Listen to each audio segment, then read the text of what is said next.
Hi, I'm Scott Mack, and I'm a super fan of the Brewers.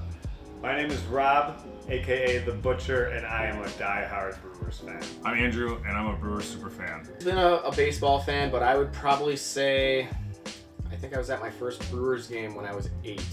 Okay. So I think that was probably when I started really hey, Robin Yount is my favorite player, and actually following and playing more with the neighbor kids and stuff like that. I know, I'd watch it on TV with my dad, but it was more, I think, 8 or 10-ish area is when I really started being a true fan of baseball.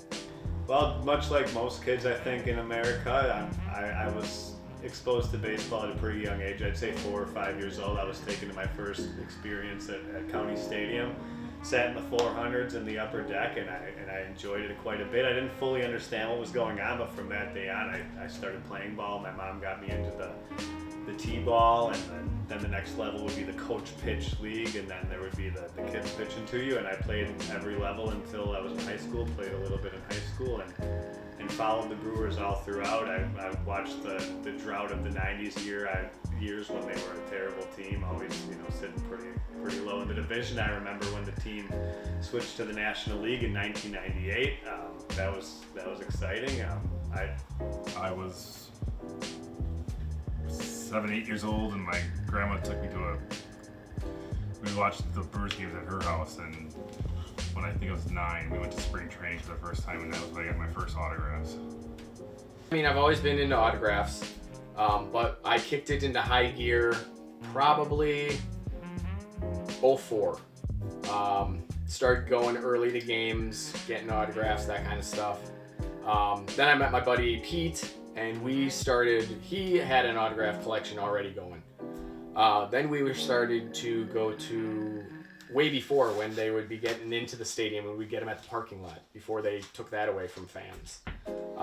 Started doing that, then start going to spring training, been going there for 14 years, so, a mass amount of freebie autographs, as we like to say them, for that, and then it has evolved into getting to know players, because we've seen them come up from the lower leagues, and it's just been growing ever since. The fact that even from a young age you could do it, hitting a ball off a tee ain't that hard, it's a game that a lot of kids get into at a young age because it's low impact. It's not like football where people are headbutting each other. It was the fact that I could do it from a very young age, and I developed friendships from that, and I think a lot of kids can relate to this too. You develop friends, and as you continue to grow every summer playing a new season, you're on the same team with some of those kids, and then you're playing against them the next year. So it was the bonding that came from it. It was the fact that my mom came to the games. That's important for a lot of kids. The parents come into the games. That gets you, floored.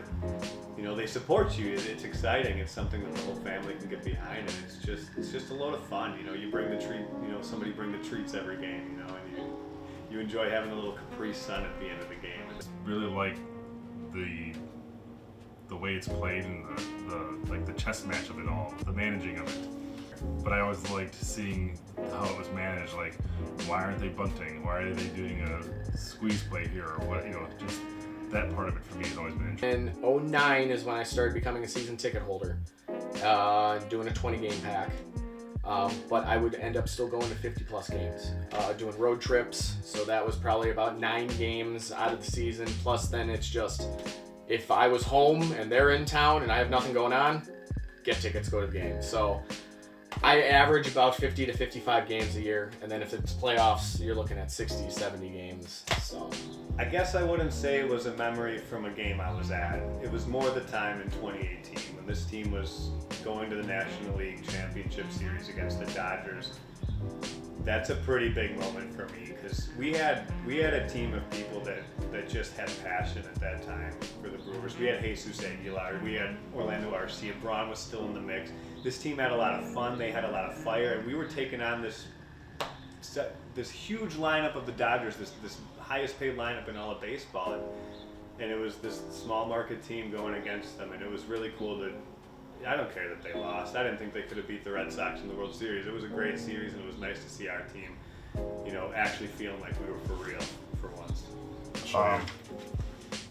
It's this baseball card. It's signed by Greg Vaughn, and I got that at spring training the first time and the only time I ever went. And I remember asking him, Mr. Vaughn, would you sign my card? And he asked me to help him with his bags. And I helped him to like the door. You know, it was, where was that called? Maryville? This is early 90s. Sure. So the facility's a lot different, but I just remember like him having a Ford Explorer, goes to the back, he's got this leather bag full of his stuff. He's like, grab my bag, I'll sign your card. And it was like, you're my hero. To see a no-hitter in my lifetime. But man, when you end up hitting 4 or 5 home runs in a game, that's pretty darn fun. I will say I think I gravitate towards the bullpen guys because they're out on their own. They got their own little unique little stuff they do.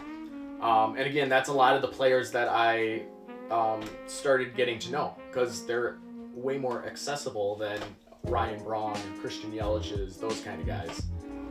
What inspires me most to be a fan and a quote-unquote super fan, which I do consider myself a super fan of baseball, what floors me most is I think it's our job as baseball fans to get the young generation into the game so it doesn't die, so it doesn't fall into mediocrity under the other major sports.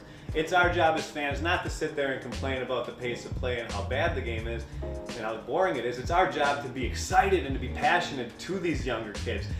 Like coaching your kids in t-ball, going to the games, getting excited when things happen on the game, explaining what's going on, because this is a beautiful game. There's a reason it's had such a long-standing history in this country, and it's worth saving and it's worth preserving. That's what really floors me as a fan. It's not so much when the Brewers are good, it's that when baseball's good, and there's a lot of young, awesome stars in the game today, and we got to support this sport so it can stay relevant and stay huge for the fans to come. That's what inspires me.